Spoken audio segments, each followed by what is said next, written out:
उन दिनों उज्जैन में एक विधवा ग्वालिन रहती थी। उसके 5 वर्ष का एक बालक था। उस बालक को गोद में लेकर वह महाकाल के मंदिर में गई। वहां उसने राजा चंद्रसेन द्वारा महाकाल की महापूजा का दर्शन किया। उस आश्चर्यमय पूजा को देखकर ग्वालिन ने भगवान को प्रणाम किया और वह अपने निवास स्थान पर लौट आई। ग्वालिन के उस बालक ने भी यह सारी पूजा देखी थी। और बंधु, आप तो जानते हैं कि बालक अनुकरणशील होते हैं। वह जो भी देखते हैं वह उसे करने का प्रयास अवश्य करते हैं। तो घर जाकर उसने भी शिव जी की पूजा प्रारंभ कर दी। उस बालक ने एक सुंदर सा पत्थर लाकर एकांत में रख दिया। वही उसके लिए मानो भगवान शिव का प्रतीक था। फिर उसने अपने हाथ से प्राप्त होने लायक बहुत से फलों का संग्रह किया। तत्पश्चात उस पत्थर को शिवलिंग रूप मानकर उन्हें स्नान कराया और भक्ति भाव से उनकी पूजा की। चंदन, धूप, दीप और अक्षत आदि के उपचार चढ़ाए। तरह तरह के सुंदर पत्रों एवं पुष्पों से भगवान का श्रृंगार किया और मानसिक नैवेद्य का निवेदन करके भगवान के चरणों में मस्तक झुकाया। इसके बाद भाव से उसने नृत्य भी किया।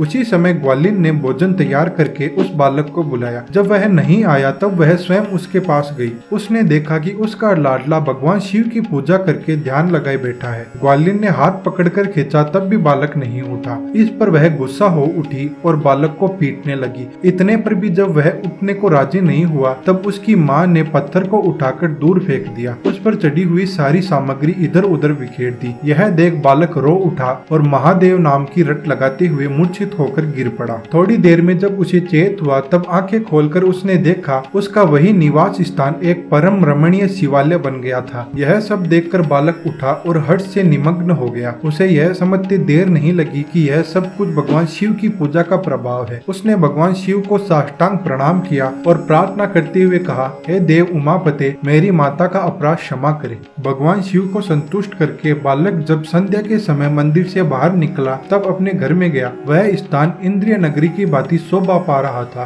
भवन के भीतर प्रवेश करते ही उसने देखा उसकी माता बहुमूल्य पलंग पर राजोचित वस्त्र आभूषणों को धारण करके सो रही है। उसने माता को जगाया। ग्वालिन ने उठने पर सब कुछ अपूर्ववत देखा। पुत्र के मुख से यह जानकर कि सब कुछ भगवान शिव की कृपा प्रसाद है, वह बहुत प्रसन्न हुई।